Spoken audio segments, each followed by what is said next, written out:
Hello and welcome guys, स्वागत है आप सभी का हमारी एक और नई वीडियो के अंदर।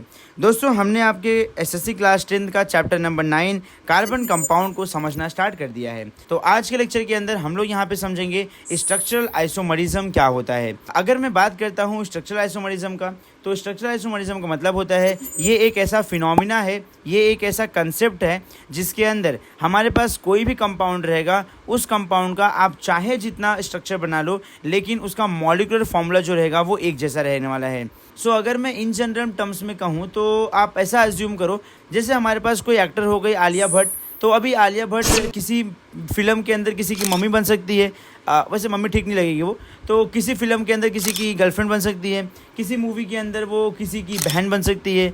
तो ऐसे अलग अलग रोल वो प्ले कर सकती है, बट है तो वो आलिया भट्ट ही ना।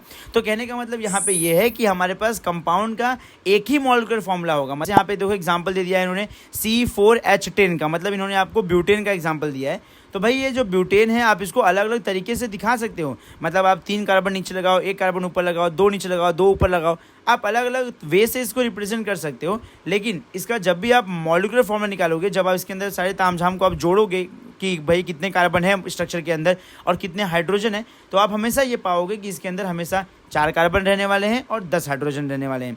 मतलब इनके नंबर में कमी नहीं आने वाली है। लेकिन इनका जो आकार होगा, इनका जो रूप होगा, इनका जो स्ट्रक्चर होगा, इनका जो ढांचा होगा, इनका जो हुलिया होगा, वो अलग अलग हो सकता है। तो मतलब इनके रोल कई हैं, लेकिन वो चीज़ एक ही है।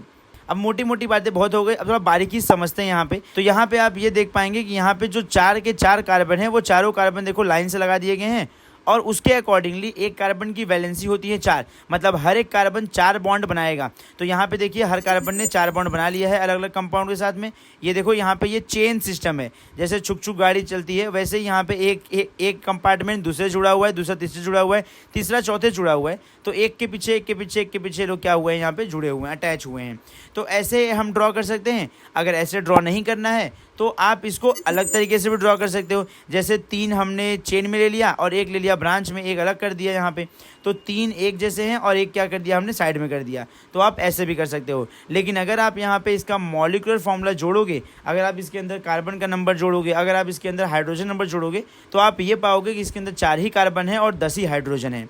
तो बस इतना ही समझना था आपको, इसे ही कहते हैं isomerism. And now I hope कि आप लोग को आइसोमरिज्म के बारे में कुछ बातें जो हैं वो समझ में आई होंगी। अगर आप लोग को आइसोमरिज्म की बातें समझ में आ गई हैं तो इसी के साथ में कुछ और कंपाउंड लीजिए, हेक्सेन लीजिए, ब्यूटेन लीजिए, पेंटेन लीजिए और उसके भी कई आइसोमरिज्म बनाने की कोशिश करिए। मतलब उसके अलग अलग रूप बनाने की कोशिश करिए। एंड इसके आगे के कंटेंट के साथ में मैं मिलता हूँ आपसे अगली वीडियो में। तब तक के लिए स्ट्रक्चर बनाते रहें, रुकिए मत बिल्कुल भी। As usual, thank you for watching. जय हिंद।